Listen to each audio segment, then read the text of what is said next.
Welcome everybody to Heroes Asylum issue 79.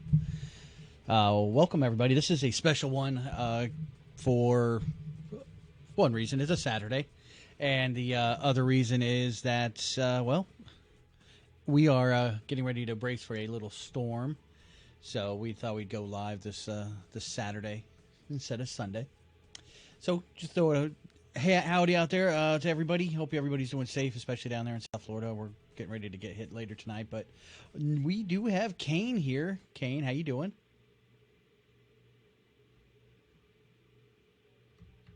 It's later on, actually. Say that. I do apologize. Say that again. What were you saying? I said cocktails with Kane and Captain Mike on Saturday nights. Yeah, that's coming later. I've decided not to bring out my beverage because we do our movie. Yeah, I don't have movies mine right now neither. So. Show on Saturday nights usually, so we're gonna do this and do that. So if you guys are listening to this and watching this week right after this or the Wednesday right after this, we will be dropping John Wick as Kane's selection for the midnight movies for this week, so make sure you guys check it out. Kane is a major John Wick fan, so I can't wait to see what we cover and talk about on this one. Oh boy, it's gonna be fun. Check it out. Yes, sir. Yep. So news wise, I guess I let you go ahead and hit this one first. Okay. Castlevania showrunner Warren Ellis is reportedly going to be out after season 4, the upcoming season 4, which I think is going to air next year, I believe. But the first 3 seasons of Castlevania have been well received on Netflix. The first season was only, I think, 6 episodes. And then the next season was 6. No, the first one was 3, then 6. They keep upping the episode count. Anyway, so he's out after season 4. If you guys don't know what a showrunner is, basically he's, if you want to compare it to movie terms, you know, a director and producer on a TV level is kind of like below, and the showrunner basically runs the whole thing. They go to him for any kind of ideas. He basically spews a storyline of whatever season or arc they have. Eric Kripke was a showrunner for Supernatural for 5 seasons. Then he left famously to do other stuff. So, kind of a big hit by Warren Ellis leaving.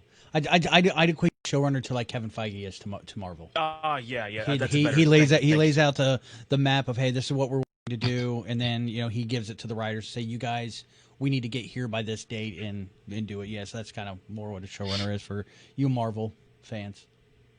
Yeah, he's kind of like the Feige, but yeah. So he's gone after season 4, which I don't know if this means that Castlevania is going to end after season 4, or they keep going. So a lot of times showrunners bounce out. They came in with their idea, their little seed of an idea for a show and a couple of episodes, and then they sometimes move on. I mean, a lot of the showrunners go ahead and move on from their prospective shows and let another group of writers take over, and that's usually when you see some like amazing growth. Yeah, that's what happened with Supernatural. With Kripke left after 5, and Sarah Gamble picked up for a couple seasons, and then I forgot who's doing it now. It's not Robert Singer, it's somebody else, but he's been there since then. So yeah, it's not uncommon for a showrunner to leave, but kind of leaving at the peak of its popularity on Netflix. So I guess Warren's going to do some comics again, I guess. Yeah, I was reading that he was getting back into comics. There was a couple of books that he was going to be heading up. Yeah, so, it's going to suck for him leaving, but hopefully he goes out with a bang with season 4, which I think comes out next year sometime. So, Captain? Well, speaking of Netflix, did you get a chance to check out the the Transformers Siege of Cybertron that dropped on Friday? No, I didn't get a chance to see it, but I'm sure you're going to tell me all about it. Oh, man, it is so good. For you hardcore 80s babies that are Gen 1 and think, Peter Cullen and Megatron, with Optimus Prime and Frank Welker for Megatron or end all be all. I'm sorry, guys, this is not them. The voice actors did their best, and I thought they did an amazing job. This is a great melding of the G1 and a bit of the IDW books, and I think it's a great story. Real quick, simple, six episodes. You're in and out really fast. I was telling one of our friends that she's always complaining about how she's so far backed up on her shows. I was like, listen, this one will take you an hour or an afternoon. I mean, to get through and watch it. So hopefully, she'll get a chance to check it out. But it's really great. Good story. Gives little hints. Gives a lot of great Easter eggs to the original show. The one thing I was worried about was like they were talking about the Allspark, and I know you and I had our conversations with it. Now, what is great about this is they've actually implemented where the Allspark is by itself, and the Matrix is by itself. So it's actually, I like the way they've done it. The Allspark is the sort of the creation of it, the spark that created them, but the Matrix is still there as part of the leadership of the Autobots. So I thought that this was a good mix of both of those worlds. Interesting. So is Prime still have the Matrix, or is it Prime's somebody still else? part of the Matrix. There's also a underlining teaching and sort of like spiritualism going around that certain Autobots have a certain part of their life that are part of their life souls that are connected to not just the Matrix but also to the original leaders. So when you see somebody pass, a sort of Highlander-esque light goes out, and it affects the next person that they feel is the next right person to take, not a leadership role, but not a full leadership role, but yeah, they can be a leadership within the rebellion. So it's really good. Yeah, really good. I like the play on some of the takes they did. You know, and not everybody looked exactly like they did. Sound Blaster I thought was awesome because Sound Blaster, now they showed Sound Blaster as a prototype of Soundwave, and that he was he just didn't do as great as he was, or as Soundwave was supposed to be. And I thought that was a really cool twist on it. But like I said, a lot of really good throwbacks for the '80s. But some IDW, I think it was a great blend, and I can't wait to see what more they do. Time period. Does this take place before the Gen 1 series, or again, is it after? this is not part of Gen 1. Gen 1 is its own thing. Okay, you got to realize it's its own thing. Gen 1 is its own thing, because then after that you have the other cartoons that came around, and they have nothing to do with the Gen 1. Nothing. No. I'm just trying to figure if they gone to Earth yet. No, not yet. Okay, This is all Cybertron. Okay. Yeah, we don't know where they went. But it's not a lead into Gen 1. So don't. That's the one thing I'm trying to warn the Gen 1 fans. That's what I was thinking. Everybody, I thought it was a lead into Gen 1. No. Okay. Don't. This is separate. They might go to Earth. We don't know, because when they leave and at the very finale, if that is, if that's what you're thinking as a Gen 1 fan, and that's all you know of Transformers, then you're going to get confused, because some people were still left on Cybertron when they left, and certain people had already turned and changed sides before they left. So it's a lot of again. So I'm trying to warn all the '80s babies, you grumpy old men right now. You know who you are. Don't go oh, it's not my Gen 1. No, just open your mind and enjoy it. It's a great story. It's not Peter, it's not Frank, but these guys did an amazing job. Okay, I'll have to check it out then, because I was confused in the timeline. And then I was confused, like, are we going to see, like, Hot Rod and any of those guys there? So I'm guessing we're not. No, I think a couple of the characters are... Like Cup, maybe? Well, there's a female version of Cup, and I think that's what she is. That she's a representation of Cup.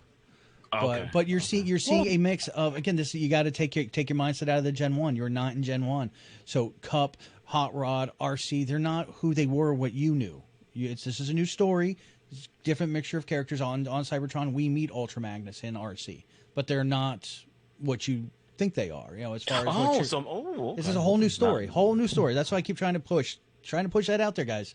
Gen 1 does not have anything to do with this. All right, this is just something complete. This is a different retelling. I think that was one of the big major points that people had. Like, I'm glad you cleared that up, because everybody was, even I thought until you just said it, that it was a lead into Gen 1. You have to watch it to understand that. It's completely its own thing. Okay. People just got to step in and watch it. Don't be afraid, guys. It's only an animated toy cartoon. All right, don't take it serious. I'm part of a Facebook group for Transformers, and these guys way too serious. We had to have an intervention with the admin on there, because the people were just like being ridiculous about it. Like, guys, it's a cartoon to sell a toy line. Let it go. It's not what you grew up with. Understand that. Move on. It's new. It's fresh. So yeah, well, I'll definitely going to check it out now. I mean, I was before, but now since it's a whole new beginning, I guess, where they're trying to create a whole new Transformers universe, which sounds like they did that on every Transformers series. Never tied into the other. I think there were two. I think Armada. No, and one Armada other tied into something. That was it. Those two only tied into it. Beast Wars sort of tied into Gen 1 a little bit, like literally a minute long scene in one of the later series. So yeah, we don't. Yeah, I think Armada had Megatron and Galvatron as two separate Yeah. characters too, didn't And it? that's how it's been for a while. IDW has done the same thing. So, like I said, people hold on to that '80s mindset about it, and I think that's what it is. what the '80s have given us was 3 seasons. We have hundreds and hundreds of hours of different animation. We have hundreds and hundreds of comic books of a different storyline that have nothing to do with Gen 1 other than the fact that those characters are there. They don't have the same history. They just have the same names. That's all. Oh, I'm definitely going to check it out. So, And thanks for clarifying that. And just so you know, you also have to check out Killing Hoff on Netflix. It just dropped today. It's a David Hasselhoff movie about somebody who has David Hasselhoff in his Deadpool list, and he decides that he wants to kill David Hasselhoff. And it's a great movie. It's a short movie, but it's awesome. You got to watch it. I watched that today. I'll have to check that out. I'm surprised you hadn't jumped onto that one. No, I haven't seen messaged you that one this yet. morning. I was like, dude, you have to see Killing Hoff. The only one that I could recall that was similar to it, probably in tone, was that one Arnold Schwarzenegger movie that came out a couple of years ago. Or I forgot the name of it, where he's supposed to be an assassin and everybody's trying to kill him. I forgot the name of it. But no, It's this really- is David Hasselhoff playing David Hasselhoff, an over-exaggerated version, a pompous version of him. Very similar, and one of the actors is in it. Very similar to the Comic-Con movie. Supercon. Oh, okay. Wow. Very similar in that feel. The guy that played which one was he? Shoot, I'm trying to remember. One of the actors is in there, but so you also get a lot of B-level actors. You get the Australian actor that was in Jumanji, that was the NPC guy. Oh, him. Welcome to Jumanji. Yeah, he's in there. He's him. hysterical. You get Kim. I can't remember I can never remember the gentleman's last name. He's a doctor, but he's been in all the Hangover movies. Did you die? That guy. Oh yeah, him. He's the one Wong. that. Yeah, Okay, he's him, the one that. He every year he plays David Hasselhoff in his Deadpool, and finally he's at the breaking point. His life is just completely falling apart. He's like, that's it. I'm going to kill him. I'm just going to kill him, and get my life together and collect the money. Because if David Hasselhoff died, he would have won like $500,000 in the Deadpool. Interesting. Yeah, so and it's on Netflix now. It's right? on Netflix. Came out today. Okay. In fact, I had to get this one. This is a song from it.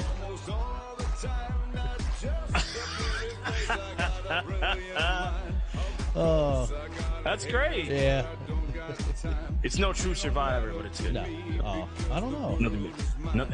Nothing beats True Survivor. That is gold. I'm sorry, kids. If you've ever seen me perform True Survivor, that's my go-to song. Check it out. Yeah, that is a new Netflix movie. So guys, make sure you check that out. I mean, we got nothing going on. Just enjoy it. It'll be fun. Yeah. All right, go ahead. I'm sorry about that. I didn't mean to cut you off. No, it's quite all right. I was interested. I'll have to check Killing Hoff out. Guess what? They're making a Green Hornet animated series. Now, to me, this doesn't really do anything for me. But however, when I heard the name attached to it, Kevin Smith is going to do a Green Hornet series. And if you've never seen or heard any of Kevin's podcasts or his web videos on YouTube, he is a huge Green Hornet fan. Huge. Like going back to the old school series. Not that awful movie, which, it had some moments, but I just thought Seth Green was miscast in Seth Green. Seth Rogen was miscast in that movie. Sorry, let's try that tongue twister. But he's been commissioned. He's going to do an animated series. Let's see. I'm trying to see. Yep, from the basically cartoons amazing anime. Basically, the animation company is going to be the same animation company that did Batman the Animated Series, Heavy Metal, and the Super Friends. So Kevin Smith is going to do a Green Hornet series. It's no release date as of yet, but he is going to be working on it. And he's a big fan of it too. So I think this is a win-win-win. Yeah, he is a huge fan of it. I when I saw this, I was like, okay, now this makes total sense. I mean, he's at that point in his career where he can pretty much, say, hey, I kind of like to knock this out. I like to do this. He doesn't ever want to. I know he said it a bunch of times. He never wants to do any of the big movies because he just doesn't want to answer to anybody above him. He just wants to be able to get in and do his movie. And I think that's the best thing for him to do this one because it'll be fun for him. Yeah, and plus the Green Hornet doesn't really have a huge legacy, so he could pretty much play around with the history, add some things, add some nuances and some Kevin Smith nuances, as they say. It'll be interesting to see, especially coming from his mind. And I think he needs a break from his view skew kind of universe and do something else Well, out of his element. he's doing He-Man, Masters of the Universe right now. Yeah, I'm just saying, like ever since he got announced, he's doing He-Man. Now he's doing this, so it's good to see him to get away from his little world and doing somebody else's world, basically playing with other people's toys, as he would say. So I'm definitely stoked to check this out. Like I said, no release date or anything, but yeah, I'm just gonna wonder how he has all the time to do it. He's doing, like you said, he's doing He-Man. I think he's Moose Jaws is something else he's doing as well. He's got that Kilroy. Well, that one's coming out. That one's he's been working on for years. That one he's been doing with I believe I'm trying to remember the name of the company or the school in Tampa. There's a film school out in Tampa. He's been filming that one for years. He's talked about that he was filming that way before his heart attack. Yeah, and he would go in and they would film a few episodes, a few scenes here and there, and then he'd leave and go off and do whatever he had to do, and then he'd go back, and then he's been going back and forth. I think this is the one that's going to have Chris Jericho in it. Yeah. He was in the trailer. There's a lot of cameos in the movie that he was talking about. So yeah, that one I've been looking forward to because it's not because it's just a horror movie. It's something a little out of his realm, but it's also it's something that he's been helping these kids with. He's going out there. He's literally sitting there telling them, okay, well, if you want to do that scene, this is what you kind of have to do to make that scene happen. And he's letting them go off. So I think it's a great mentoring, initiative for him. And can you imagine those kids like on set? You're basically studying film, and you have Kevin Smith right there saying, "Hey, no, just do this. Maybe that'll work out a little bit better." And basically, you're getting free training from Kevin Smith. Yeah. And that's all. These kids were all around him. Pre-heart attack, post-heart attack. They've had different classes coming in and out. He was talking about how he'd run over to like a burger joint or something and buy 100 burgers, and people are like, are you sure? He's like, yeah, here's the money, just give me the burgers. I got a group of people that are hungry. And he'd ground. He said he was basically there as an assistant, as assistant director. He'd make the runs for people, go get coffee for people, and just be there to support. But to get the attention that the movie needs is to get his name on it. Was the main reason for that. I think it was a smart move too. And I saw the trailer. I like it. I dig it. And he said it was very like an anthology, like a creep show type thing. Yep. And you could see it too. Like it's basically, if you guys have never watched Creep Show, check it out. It's been out for like over 100 years. But Creep Show basically is an anthology of films in one film. But it has one character who's like kind of like the through point, kind of like when we did the Trick or Treat. Trick or Treat, Trick or Treat, Trick Entry. I forgot what Trick R. Treat.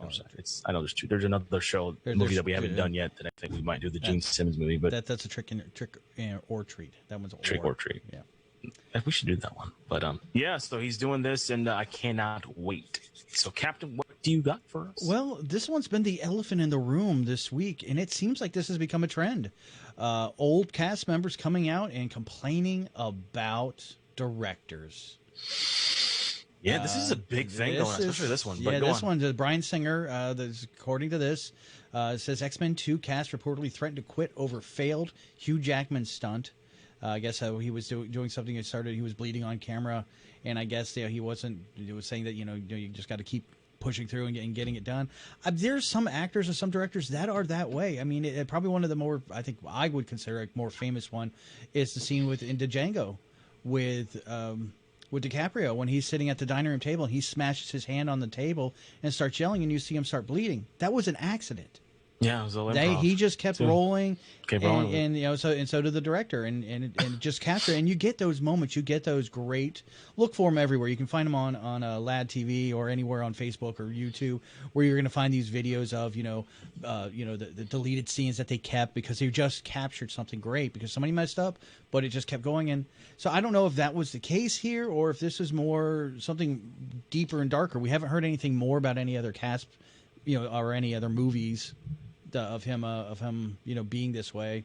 Not like we've been hearing about Josh Whedon the last 3-4 weeks. Yeah, you haven't heard. I think the last movie that he did, he did a majority of Bohemian Rhapsody. That's his film. Yeah, people don't even realize that. You heard some things. That's why he got dismissed from that set, and somebody else took over. But yeah, this is kind of like the first. You've heard like a lot of rumors about Singer, but nothing concrete. And again, this is something that just came out.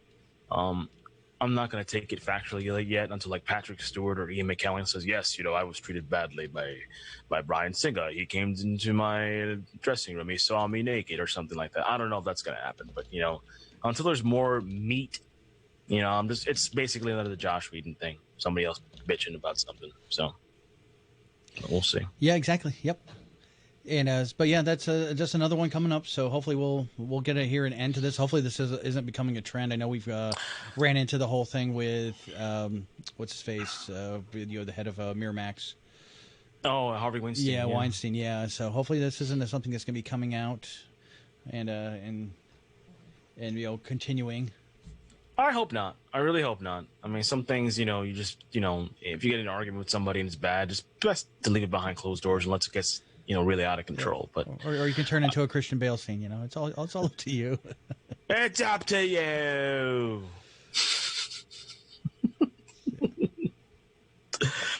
Oh, do I go next? Yeah, it's your turn. Actually, I want to send a quick hello to Lopez. Thanks for checking in, Lopez. I saw your message there. So sorry, we're live on Facebook and we got a little shout out. Hey, hello, Lopez. So, all right, how you doing? Go right ahead. This next story, I guess we were talking about in the green room for like a couple seconds actually. But Ron Howard confirmed that Lucasfilm isn't developing a solo Star Wars sequel story. Wow. I guess like you said, to quote you, they wouldn't tell him anyway if they did, because he was basically the reason it bombed. I know when I initially said that, I thought bad about it when I said it, but it's not that he bombed. It's true though. But no, it's the same thing that happened with Justice League. You look back at Justice League. I think Justice League failed because it had a step parent director, so to speak. You had the first one that started, and then you had the second one that kind of stepped in to finish it up. Same thing happened here with Solo. You had the initial one, then you had Ron Howard to step in. He's picking up the pieces of something that wasn't his dream, his passion play. So I think it's just that, but I think there's not going to be a movie. There is too much coming down the pike right now of them talking about Disney Plus and doing something on Disney Plus. So yeah, they're probably not going to do a movie sequel. They'll probably do something, either a movie on Disney Plus or just a show. Just a 1-season show. Knock it out. Say, hey, here it is. We've already seen rumors of Childish Gambino. He's still in talks and wanting to return as Lando. Which he should. He was fantastic as Lando, and Landau or Lando. Landau, not Martin Landau. Lando. I don't know what I was saying, but I think they're gonna go the Disney Plus way and do it that way. I think it's a smarter move. I think we talked before ad nauseum. I don't think Star Wars is gonna be back in the big screen for a while. No, and they've already and they talked about that second. Yeah, the last one dropped. They're like, we're not going to be back for a while, guys. And it's not because of the performance. It was just that was their plan. Yeah, to take a break, make people miss Star Wars on the big screen, and then meanwhile you have this little app called Disney Plus where you have the Mandalorian on there, and you got some shows that may or may not be dropping soon, like Obi-Wan and the Cassian Andor series. I think is going to be in production pretty soon, and now this. I mean, I don't know what they're going to call it if they do this Lando series, but rest assured, I think Han Solo will show up in a couple episodes, maybe a little arc. So we should. We should have that and have Kira and see definitely Kira. Yeah, maybe Maul will show up. I don't know. Well, funny you mentioned Maul because actually one of my stories is the rumor mill that Lucas is not going to be bringing back Ray Park to play Maul, even though he's still in great shape. I saw a video of him not that long ago. Still doing some flippies, but mostly it's something that he apparently had posted on, I think it was Instagram. Yeah, some kind of video. Yeah, and they're saying that most likely. But then we did see something about I think it was yesterday that Ray Park's wife came out and said something about hey, no, we're cool, don't worry about it. But that's something that they're going to look into. I mean, they can get away without it. It's really, and I hate to say this, but it's really Sam Witwer really that sells Maul. The physical performance is great, but it's really that vocal performance that really does it for me personally. And when Ray it comes Park to hasn't really done anything since G.I. Joe, I think. G.I. Joe, right? He hasn't done much. He may. I mean, again, he is a stunt guy. He's not known for being big stunt, or as far as like being known out there. We don't get a listing of all the stunt guys that are doing something. So he may be in other movies. The last one I can remember him in was in the G.I. Joe series. Yeah, that's all I remember him from. And he hasn't done Star Wars since The Phantom Menace. So, and I don't know if he was. I don't think he was the one up for playing Snake Eyes in the movie, the solo movie they're talking about doing. No, I think somebody else is playing him. I forgot who, Henry something. He's playing Snake Eyes, but that's got to be a great paycheck because you don't have to learn any lines. So yeah, exactly. Yeah, I mean, just sit there, as long as they don't do that horrible mask again, I'll be okay. Ooh, yeah. Actually, the one in the second one was better than the first one, though. Yeah, well, they lost the lips. That was like, I mean, it was that still lip sort of there. just... It was still sort of there, but it was more subtle. I don't know why they didn't just go with basically a mask, just the mask that he normally has. It was just a standard mask with a couple of breathing holes. And if you see Black Noir and the boys, that's basically Snake Eyes' mask. Yeah, pretty much. Yeah. I don't know why they just go like that. I mean, like the whole lip thing was very strange. Yeah, it was, so okay, the guy doesn't talk, but you're going to give him lips. I never quite understood that. I don't think enough people caught that neither. The hardcore G.I. Joe guys were all like, "What the is that?" Because I don't think you see it in like one. There's like one scene where you really see it. It's pronounced. I'm like, what is that? Yeah. I don't know. That's odd. Let's bring back some nightmares anyway. Yeah, it does. So my one, actually, Universal and AMC have you heard about this one? Yeah. They've made an unprecedented agreement for VOD deal.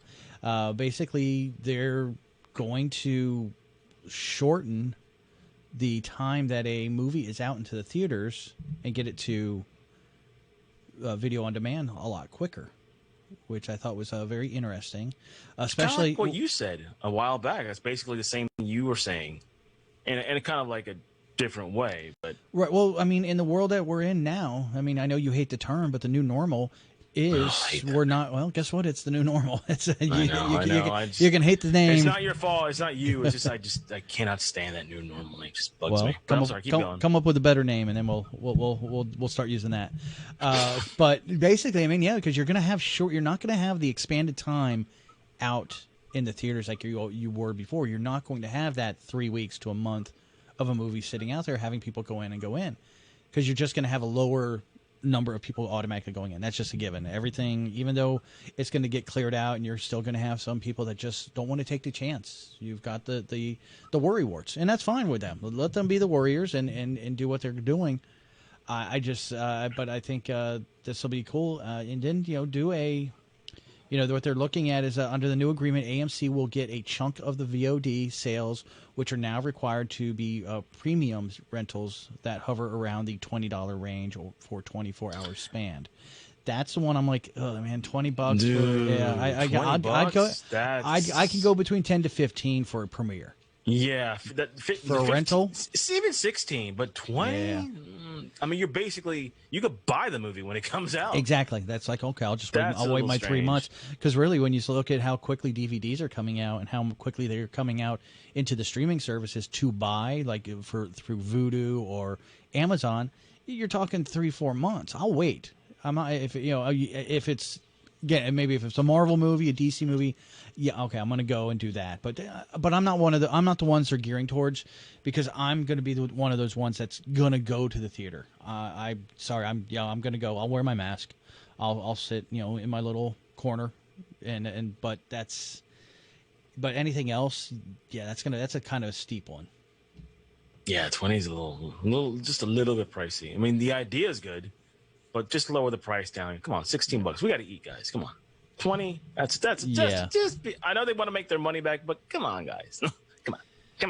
Yeah, and it also says AMC Theaters is only requiring Universal to have a 17-day exclusive on theater releases before the studio can release them through VOD. So it's not a bad idea. Yeah, about 2.5 weeks. They'll have only straight rights to it and then it'll go out to everybody else.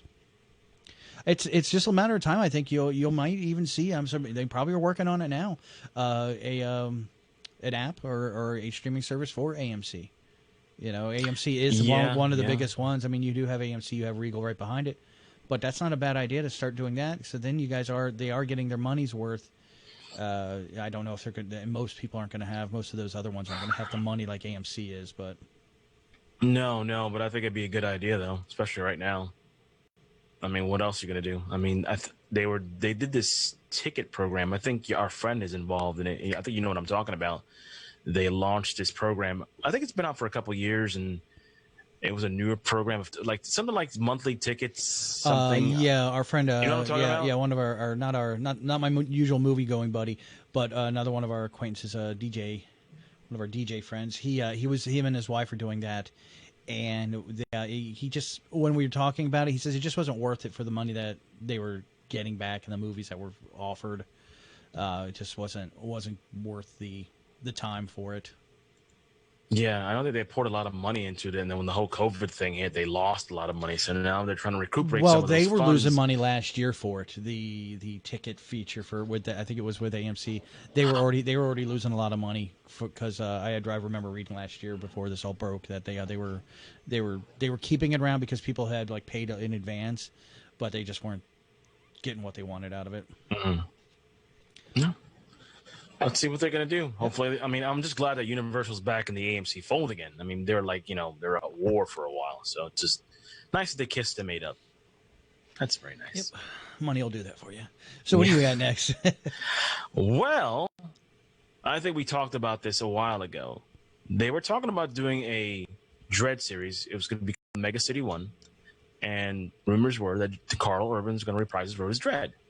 However, in another news thing that I have here, Rebellion CEO Jason Kingsley expressed the team behind the series is working hard to make it happen, and they would like Sylvester Stallone to be involved as well.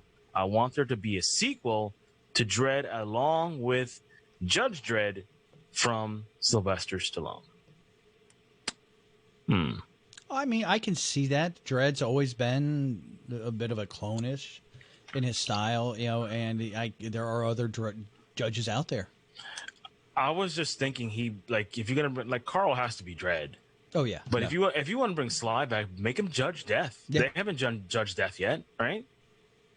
Yeah, that's an option. Or what was the role that this guy played before he passed away? Like the High Counselor leader, he could be that. I mean, yeah, the High Judge, I think is what he was. The High Judge, yeah. I mean, there's a lot of things you could do. It's a lot grittier world. It's not the the flashy world that his Judge Dredd was in. But I mean, if he's a different character, sure. I just don't want him playing Dredd.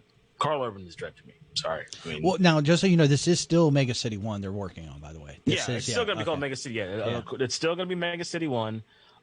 Basically, we can't go into production because of the whole situation, but they have scripts and everything ready to go. So I guess they've been working on this for a while. So this is probably something that they've had on their heads for a while as well. So this is probably nothing new. Yep. Well, again, it's just dropping now, but I'm just saying they probably had this in their minds. They probably wrote him in already.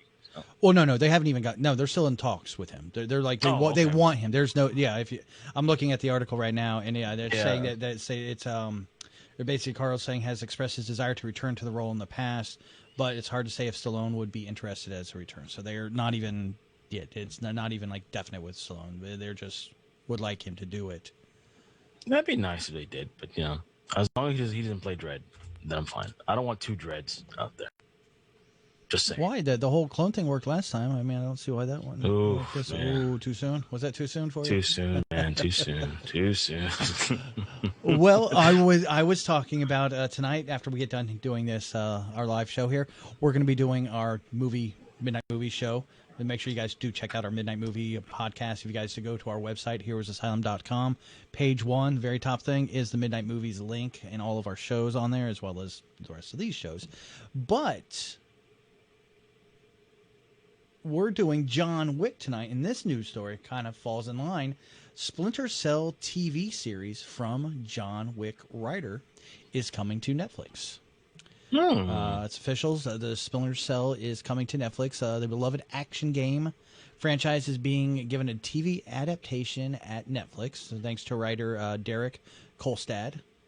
You may not know Kolstad's name, but he is the writer behind Keanu Reeves' John Wick's film. This is coming from Variety, so not a fly-by-night little website that we're finding this on.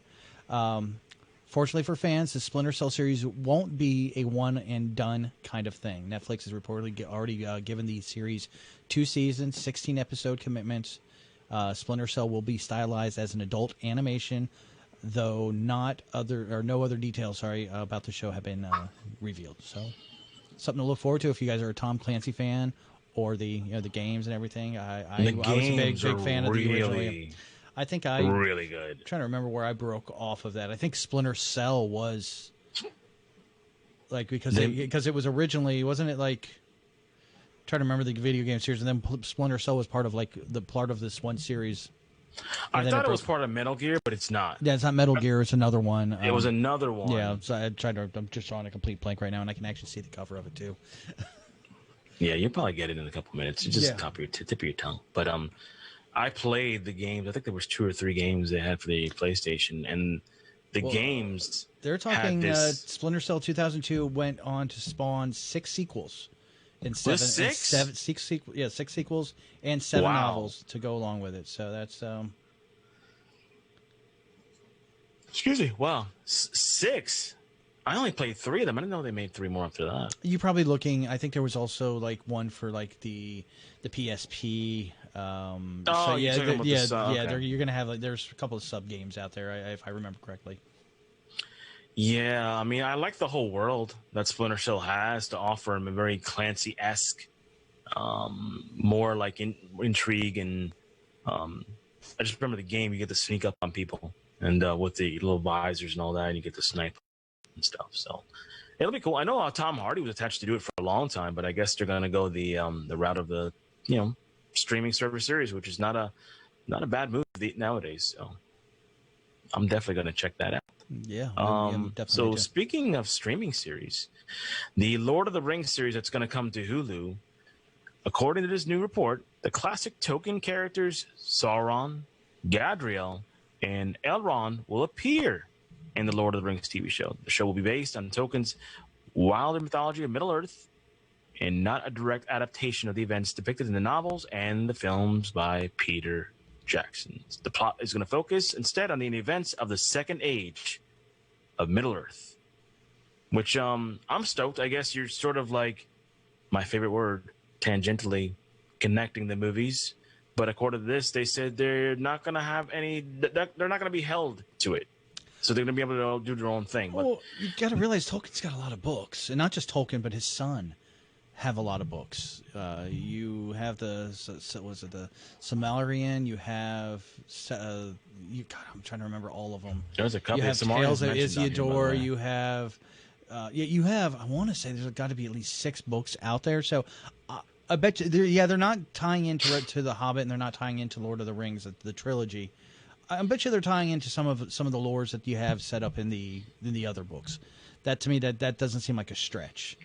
But the main books that most people know about, they're going to probably avoid those, but hit the other ones, which will be fine with me. I'm a huge Tolkien fan, huge fantasy fan when it comes to that style. I think that's some of the fantasy stuff is a little sometimes too over the top, too magical, too wizardy sometimes, and I think they've done a great. He did a great job and kept it very basic. And again, it's when you read Tolkien, you're really looking at his telling of the coming of the industrial age, with the people that are still the agrarian folks that were out in the farms, and that's basically what the whole storyline is. The orcs are the industrial age, and the hobbits and the humans the elves are the more agrarian folks, and that's basically the backstory of it. And right now, I think that story could really hit home, because there's a lot of that going on right now, and I think in the culture, there's still a lot of people that are still holding on to the old ways and fighting the new. And I have my moments. I've tried to, when I do have my moments, I fight myself. I say, stop being so closed-minded and move forward. And I think this is the best thing, and I think it's something that a lot of people should see and open their minds to. That hey, you don't be stuck that way. You have to change. You have to be constantly moving and adapting. Don't be doing that. Sorry, beating yourself up. I just hit my knee for some reason. Yeah, no, I agree with you. Totally 100%. And I do like this world too. I didn't like the Hobbit films, the prequels. I thought they stretched it out way too far. Didn't need to go to 3 films. Could have been just a one and done, or even 2. But bringing back some familiarity to characters that is never a bad thing. And the second age, so like I said, they'll be able to play with stuff, and you'll get to see Sauron probably in physical form. I guess that's the big thing that I got out of this. You're not going to see some giant eye in the sky. You'll actually get to see him as a man. And you'll see some recurring characters as well. Yeah. So and it's an expensive series, so they're putting money into this. So it's not cheap. So I don't think production has started yet, but I guess look for it sometime. Did they say there's no release date here? I'm gonna venture to guess probably late 2021, early 2022. Yeah, that's what I was thinking about. I think next year is when they're. I mean, they've been talking about doing this and kicking this around for so long. Then of course the pandemic hit. So yeah, and then everything got shut down. So Captain, what you got? This one is Batwoman star teases at the DC fandom is going to blow fans' minds. For those of you that have been watching us and hearing us, we do know we had Comic-Con last weekend, and because of COVID, obviously they can't do the normal Comic-Con and the conventions. And then what they're doing is they've decided to do Warner Brothers has decided to do their own online con, and that's going to take place. Oh shoot! I think end of August. I don't have the dates here, but that's going to be towards the end of August, and they are going to do. It's going to be WB, DC, comics, TV, everything you can think of that's DC and Warner Brothers. It's going to be there. It's a one-day convention, so you gotta sit down. I think it's on a Saturday, and you're just going to watch it. But this is kind of cool because they're talking. It was the new Batman or that Batwoman star. She recently tweeted, that the fans will surely be excited about this and everything that it entails. And or not him, no, it's not her. I do apologize. This is Cameras. This is the gentleman that plays Luke Fox. But he tweeted this on Thursday. But there's something interesting that followed it, and I thought you would have liked this. The interesting was Johnson's tweet was echoed by Krypton star Wallace Day, who responded, "Cool, right?" As in, with a question mark. And there's talks that Krypton might not be gone. That why would you bring Krypton's actors to this con? You think they might bring it back to HBO Max? Why not? They're hurting for product. Why not move Krypton over, show the first 2 seasons on it again, and do it? And then pick up after this is over. It's very interesting to see that they're because of the way that that he was talked about it. But additionally to the Batwoman, the fandom will feature content tied to Aquaman, Batman, obviously, Batwoman, Black Lightning, the DC superhero girls, DC's Legends, DC's Stargirl, Doom Patrol, The Flash, Harley Quinn, which Harley Quinn is actually debuting now in HBO, by the way, folks. If you haven't gotten a chance to check it. Check it out. It was supposed to go. Really good. It was supposed to go to Sci-Fi, but they switched over to HBO. Which when I saw they were going to Sci-Fi, I'm like, what the? Yeah, that was strange. I'm glad they corrected that. I'm like, come on, kids. Then we're gonna have Lucifer, Pennyworth, stars are going to be there. Shazam, the Snyder Cut, obviously. The Suicide Squad, Supergirl, Superman and Lois, Teen Titans Go, Teen Titans, or just Titans, sorry. Watchmen, Young Justice, The Outsiders, and this coming fall to theaters worldwide, of course, will be Wonder Woman. So, if you guys are DC a lot of stuff. Probably more stuff on that than we had in Comic-Con. I think if you really sat down and looked at Comic-Con had quite a bit. I mean, they had stuff, but like DC, DC wasn't even on there. Well, that's what I'm saying. I mean, other than if you take it out to the fact that DC wasn't there, Marvel wasn't there, Disney wasn't there. Yeah, I mean those big ones there that are there. I thought it was hysterical. I wish I was trying to find the numbers. I was trying to look for them, but Variety makes a comment. That Comic-Con was a bust, and I harsh. I disagreed with that. Because Yeah. the thing that we're saying, the reason they consider it a bust is because if you looked at the social media activity for the weekend, there wasn't enough about Comic-Con in there. Well, of course there wasn't, because everybody and their mother had access to see it. So nobody had to tweet about it.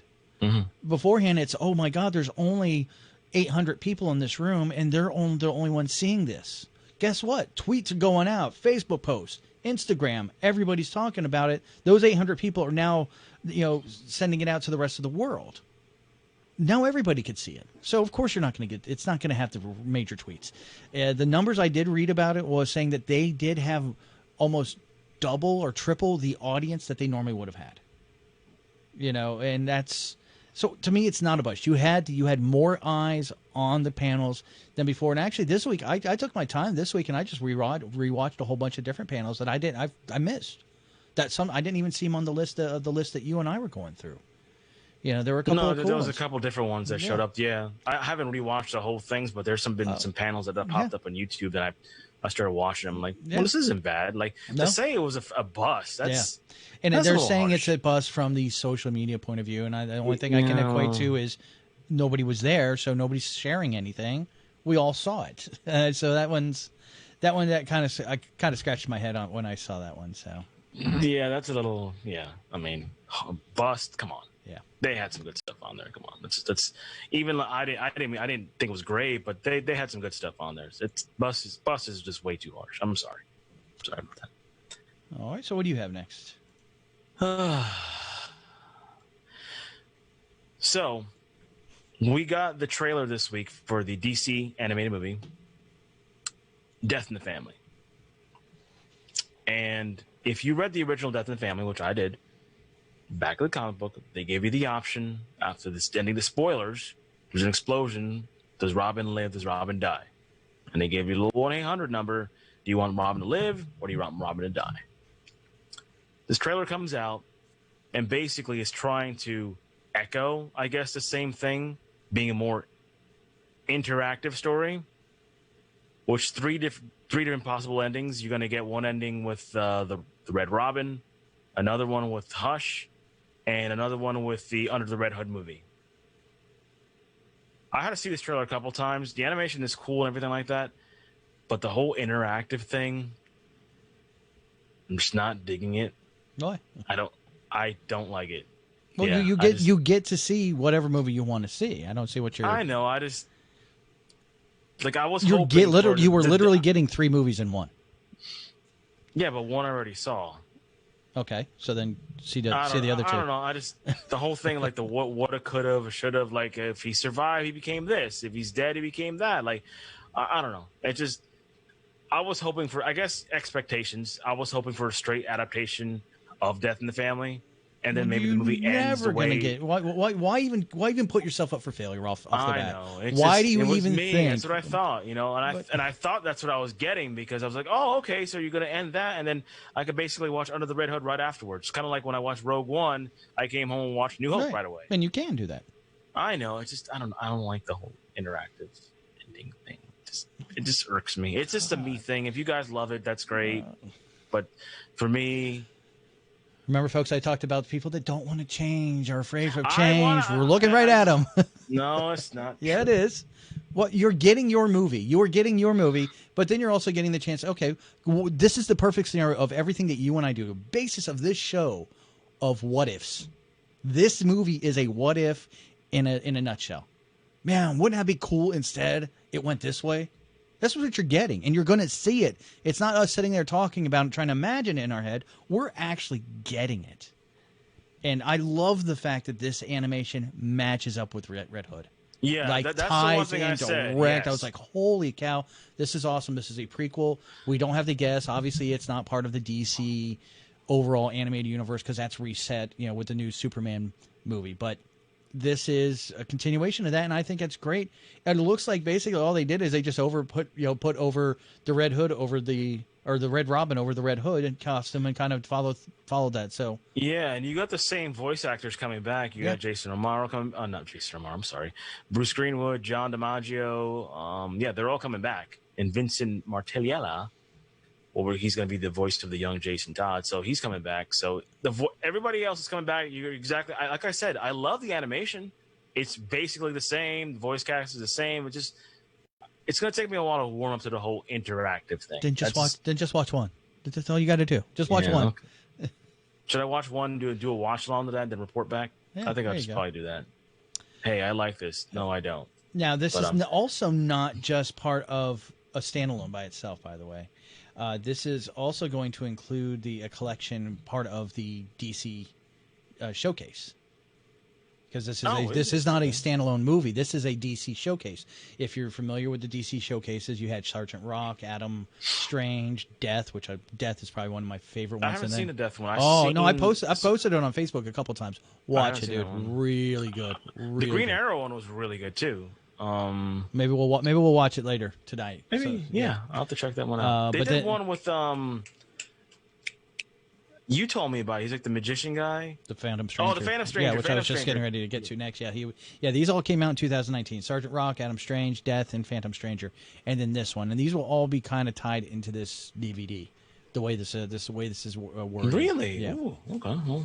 Well, so, and again, of course, there's a whole bunch of other showcase ones. The other showcase ones are shorter. There's one for the Spectre. There's one for Green Arrow. But yeah, these are the newer ones are really a little bit darker, grittier than what you're used to. Very gritty. Yeah, I mean, very dark when you look, like I said, Sergeant Rock, Adam Strange, Death, and Phantom Stranger, those aren't your happy-go-lucky characters. Oh no. Some bad stuff happens in those movies. Trust me. But yeah, no, I'm looking forward to it. And like I said, man, just watch it. And if you don't want to watch the other versions, don't watch the other versions. Then just do what you just said. You know that. You just watch it. Just watch up to the point you said you wanted to, and then you move on from there. Mm-hmm. Yeah. So no release date on here. Just wait. I thought I saw October. Oh, October. Yes, right. October's coming out. So look for that on VOD and DVD. Captain, what do you got? Well, this one actually, I'm stepping into your territory, so I hope you don't mind. No, so don't mind if I step on you. But EA hints at possible acquisition of WB Games. So this is EA has hinted at the possible acquisitions for that, which is reportedly up for sale. The WB Games are being AT&T's putting that up for sale. AT&T's trying to lighten their load a little bit, I guess. But they could possibly inherit the studios of NetherRealm Studios, Rocksteady, TT Games, and of course Montreal, the Warner Brothers Montreal. WB Montreal. Yep. Yeah. So I mean, there is a chance of that. They have pulled money. They're likely looking at $2 to $4 billion for the acquisition.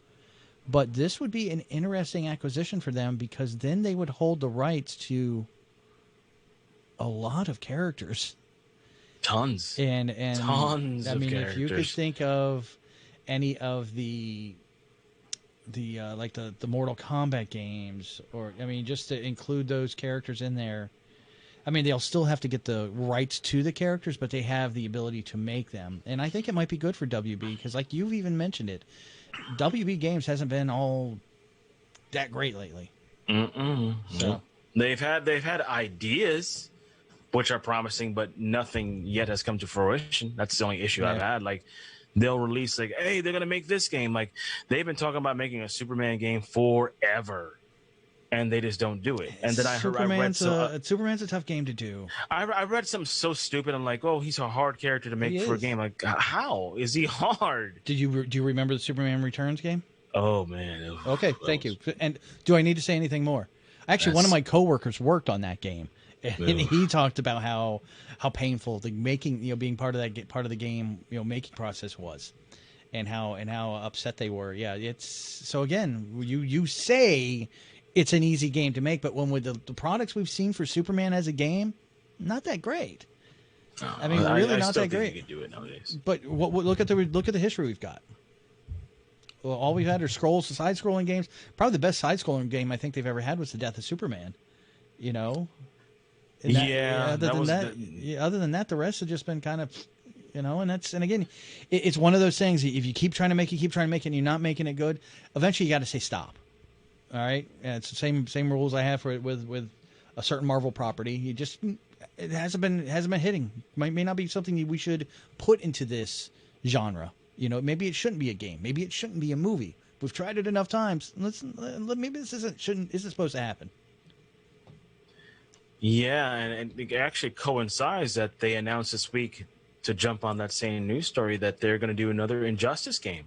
So I wonder if this has anything to do with it as well. Like, EA, I mean, EA's big. I mean, they did all the Madden games for years. They did the college games before they got rid of them for some stupidity. I don't know what happened. They still have that building here in Maitland, don't they? The EA building? It's here. I don't know how much they do in it. If it's just their name on the building anymore, but that's the building that's the building where Superman Returns was made. Yeah, so they're getting all those titles, plus the launch of the PS5 and Xbox Live later this year. This is a good acquisition. This is a good acquisition. Yeah. If it happens, it's still a possibility. They haven't signed up, but it's a woulda, coulda, shoulda. But if it does happen, EA steering the ship, and EA knows what they're doing. I mean, and having these titles with new guys, basically you have new cooks in the kitchen. Breathe new life. Maybe we do get that good Superman game that I have been wanting for a long time. So, nothing but goodness, as they would say. Definitely. But, yeah, I'm done. That's all I have. Is that the last of it? Let me make sure. Yeah, I think that was everything for me as well. We talked about the Transformers. I think it talked about Comic-Con. Let's play this for a moment. All right, sorry. I thought I'd get some time. If you're going to play that, you're going to play the other one, too. That's the only one I have queued up. Sorry, man. Okay, well, you're going to have to put the other one in the files in there to check that out. So. All right, yeah, that looks like that is it, folks. So for Here's Asylum this week, guys, that is it. Of course, like I said, the hurricane is coming our way. So Sunday we won't have it. We'll probably get this released probably Monday or Tuesday on the podcast, so you guys can listen to it audio. But we're going to try this. Guys, throw us a message on here. You guys can watch it whenever you want. Since you are, we do have quite a few Facebook listeners or followers. So if you guys like this, want us to do it at a different time, a different night, or not a different night, sorry, but at a different time and make it easier for live, just let us know. Just hints of what you guys like to see us try, see us do. We're always open to suggestions. And do you got anything else, sir? No, but if you would like to, get in contact with us more, check out our social media. Twitter at the Heroes Asylum Podcast, and Instagram at the Heroes Asylum, Facebook page, the Heroes Asylum and the Heroes Asylum Podcast. I've been posting some cool stuff on the pages, and everybody's interacting. I love it. I find these images about these, who would you team up with if you got caught by this guy? And the responses have been heavy, and I love it. A lot of conversation going on in them. So do check it out. And I guess from the captain to me to you, get to the asylum.